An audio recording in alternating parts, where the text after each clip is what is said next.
नमस्ते दोस्तों, आज हम लोग सीखेंगे कि हम लोग अपना टाइपिंग स्पीड को कैसे बढ़ाएं। टाइपिंग स्पीड को बढ़ाने का एक सिंपल तरीका है, वो सिंपल तरीका आज हम लोग सीखेंगे। चलो उससे फिर शुरू करते हैं।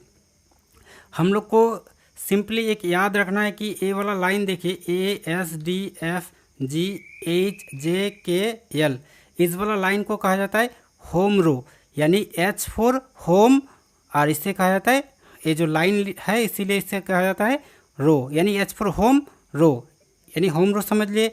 अब उसके बाद ऊपर वाला जो लाइन है इसे कहा जाता है अपर रो, यानी U फॉर अपर, और ये जो पूरा तरह से लंबा है इसे रो कहा जाता है, यानी U फॉर अपर रो, यानी अपर रो इसे कहा जाता है। और ये जो लास्ट वाला है यानी होम रो के बाद वाला, इससे हम लोग कहते हैं बटन रो, यानी bottom row, B for bottom, और इसका जो लंबा लाइन है इसे कहा जाता है रो, यानी B for bottom row, H for home row, और U फॉर अपर रो। ये तीन चीज़ हम लोग को याद रखना है। अब देखिए, सबसे मेन जो बात है कि हम लोग को होम रो पे ही रह के काम करना है। तो होम रो में सबसे पहले हम लोग को राइट हैंड का जो फिंगर्स है इसका राइट पोजीशन पहचानना है। ये जो फर्स्ट वाला फिंगर है इसको हम लोग को रखना होगा सिंपली जे पे, और मिडिल वाला फिंगर इसको रखना होगा के पे, और इस वाला फिंगर को रखना है एल पर, और इस वाला फिंगर को रखना है कॉलन और सेमी कॉलन का बटन पर। इस हिसाब से हम लोग रखेंगे। उसी तरह से हम लोग लेफ्ट हैंड का ये जो फर्स्ट फिंगर है इसको रखना है एफ पर, और ये जो सेकंड फिंगर है इसको रखना है डी पर, और ये थर्ड फिंगर को रखना है एस पर, और इस वाला फिंगर को रखना है ए पर, यानी इसी हिसाब से हम लोग प्रेस करेंगे। और ये दोनों जो फिंगर है, ये दोनों फिंगर यानी थम्स फिंगर, हम लोग ये दोनों फिंगर को रखेंगे स्पेस बार पर। इस हिसाब से स्पेस बार प्रेस करेंगे, इस हिसाब से हम लोग टाइपिंग करेंगे। अब इधर देखिए, अगर हम लोग को ज़रूरत पड़ता है यू का, तो हम लोग सिंपली इस वाला फिंगर को उठाएंगे और फिर ऊपर जाएंगे और प्रेस करेंगे यू, फिर से वापस चलाएंगे जे पे, यानी यू को प्रेस करके फिर से जे पे, यानी होम रो में वापस आएंगे। उसी तरह से अगर हम लोग को ज़रूरत पड़ता है आई का, तो हम लोग सिंपली इस मिडिल फिंगर को उठाएंगे और फिर आई प्रेस करेंगे, और प्रेस करने के बाद फिर से वापस होम रो में आ जाएंगे, यानी के पर। उसी हिसाब से अगर हम लोग को ज़रूरत पड़ता है ओ का, तो रिंग फिंगर को उठाएंगे, फिर से ओ पे जाएंगे, प्रेस करके फिर से वापस। उसी हिसाब से लिटिल फिंगर का काम है पी पर जाना, फिर वापस आना। तो हम लोग होम रो पे ही रह के ही काम करेंगे, इसी हिसाब से प्रेस करेंगे। अगर हम लोग को ज़रूरत पड़ता है आर का, तो हम लोग जो लेफ्ट हैंड का जो फर्स्ट फिंगर है यानी इस वाला फिंगर, इसको हम लोग क्या करेंगे, आर पे प्रेस करेंगे, फिर से वापस एफ पे चले आना है। ई का ज़रूरत पड़ेगा तो एफ, यानी ई का ज़रूरत पड़ता है तो ये जो मिडिल फिंगर है इसको उठाना है और ई को प्रेस करना है, फिर से वापस चले आना है डी पर, क्योंकि ये क्या है होम रो। उसी हिसाब से अगर डब्लू का ज़रूरत पड़ता है तो हम लोग सिंपली जाएंगे ये डब्लू वाला बटन में, रिंग फिंगर को लेके फिर से प्रेस करेंगे, फिर से वापस चलाएंगे। तब उसके बाद हम लोग अगर क्यू का ज़रूरत पड़ता है हम लोग को, तो फिर से हम लोग लिटिल फिंगर को उठाएंगे और यहाँ प्रेस करेंगे क्यू को, फिर क्यू का बटन प्रेस करने के बाद वापस फिर से चलाएंगे, फिर ये वाला होम वाला रो में। तो इसी हिसाब से हम लोग अपना स्पीड को धीरे धीरे बढ़ाते हैं। अब एक इम्पॉर्टेंट काम करना है, जैसे हम लोग को याद क्या रखना है कि इस वाला फिंगर्स यानी ये चार फिंगर से हम लोग को प्रेस करना है ए एस, यानी ए एस डी एफ, यानी ए एस डी एफ, ये फोर फिंगर से काम होगा, और इधर यानी इस वाला फोर फिंगर से काम होगा जे के एल, और इस वाला फिंगर से आपका कॉलन और सेमी कॉलन का बटन।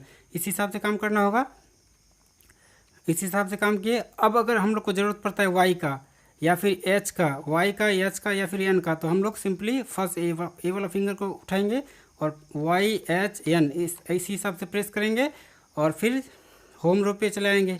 अगर उसी हिसाब से हम लोग को ज़रूरत पड़ता है टी जी बी का, तो इस वाला फिंगर को उठाएंगे, टी जी बी इस हिसाब से काम करेंगे, और काम करने के बाद फिर से वापस चले आएंगे। तब उसके बाद हम लोग को सीखना होगा, यानी यू फॉर अपर रो के ऊपर जो इस वाला लाइन है इसे कहा जाता है नंबर रो, यानी इसमें नंबर लिखा हुआ है 1 2 3 4, इस हिसाब से नंबर दिया हुआ है। तो हम लोग को सिंपली जिस हिसाब से जाते हैं उसी हिसाब से जाना होगा। जैसे यहाँ होम रो पे आने के बाद अगर हम लोग को ज़रूरत है 7 का, तो इसी हिसाब से इसी के सीधा जाएंगे, 7 पे प्रेस करेंगे और फिर वापस इसमें आएंगे। अगर 8 का ज़रूरत पड़ता है इस हिसाब से, फिर वापस, फिर 9 का ज़रूरत पड़ने से इस हिसाब से, फिर वापस, फिर अगर 0 का ज़रूरत पड़ता है तो इस हिसाब से फिर से वापस। तो यानी हम लोग को होम रो में रह के ही काम करना है, उसी हिसाब से इस फिंगर से काम करना है। जैसे 4 3 2 1 इस हिसाब से काम करेंगे, फिर से वापस, यानी नंबर कीज का काम इस हिसाब से करेंगे। और नंबर कीज का ऊपर वाला जो रो है इसे कहा जाता है शॉर्टकट कीज रो, क्योंकि इसमें बहुत सारा शॉर्टकट कीज है, F1 F2 इस हिसाब से है। ये सब हम लोग को याद रखना चाहिए। तब उसके बाद हम लोग को ये सब टैब यानी ऐसे बटन के बारे में जानना है। यहाँ देखिए एक टैब का बटन है, इसको अगर प्रेस करेंगे तो हम लोग को ज़्यादा स्पेस मिलेगा। अगर ज़्यादा स्पेस का ज़रूरत पड़ता है तो हम लोग को सिंपली यानी लिटिल फिंगर से टैब का बटन प्रेस करना है और हम लोग को ज़्यादा स्पेस मिलेगा। फिर उसके बाद अगर कैप्स लॉक प्रेस करते हैं तो हम लोग जितना भी लिखेंगे यानी जितना भी लेटर लिखते हैं सब लेटर कैपिटल में होगा, स्मॉल एक भी नहीं होगा।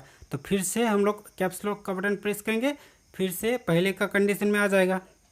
अगर हम लोग को कोई पर्टिकुलर लेटर को कैपिटल में लिखना है तो हम लोग सिंपली इस वाला बटन से शिफ्ट को प्रेस करेंगे, और अगर चाहिए हम लोग को डी तो यहाँ डी को प्रेस करेंगे तो डी कैपिटल लेटर हो जाएगा।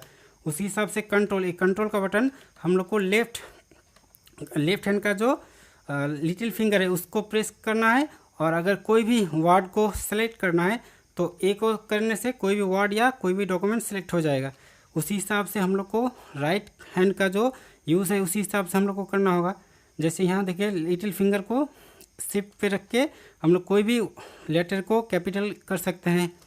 तब उसके बाद ये वाला फिर से ये जो लिटिल फिंगर है इसको इंटर पे भी दबा सकते हैं, कंट्रोल पे भी कर सकते हैं, और अगर ज़रूरत पड़ा, अगर डिलीट करना पड़ा तो या फिर इरेज करना पड़ा तो फिर बैक स्पेस में काम कर सकते हैं। इस हिसाब से हम लोग को काम करना होगा, और ये दोनों फिंगर स्पेस बार पे इस हिसाब से रखना होगा। तब जाके यहाँ कुछ शॉर्टकट बटन्स मिलता है, इसमें आप सिंपली अगर कोई भी चीज़ को डिलीट करना चाहते हैं तो यहाँ डिलीट पे प्रेस कीजिए, डिलीट बटन में आपका वो चीज़ डिलीट हो जाएगा। एन में तो फिर आप लोग राइटिंग का एन में जा सकते हैं। होम पे प्रेस करने से राइटिंग का शुरुआत में यानी स्टार्ट में, और पेज अप या पेज डाउन आप लोग जानते हैं, पेज अप करने से ऊपर, पेज डाउन करने से नीचे। और ये जो है इसे कहा जाता है नंबर पैड। इसमें तरह तरह यानी 1 से लेकर 10 तक नंबर है, इसको हम लोग डायल कर सकते हैं और सीख सकते हैं। और उसके बाद इधर प्लस है, फिर इंटर है। अच्छा, इसी हिसाब से अब ये देखिए स्क्रॉल लॉक, यानी आप स्क्रॉल को लॉक भी कर सकते हैं। इसी हिसाब से हम लोग को टाइपिंग स्पीड बढ़ाना होगा।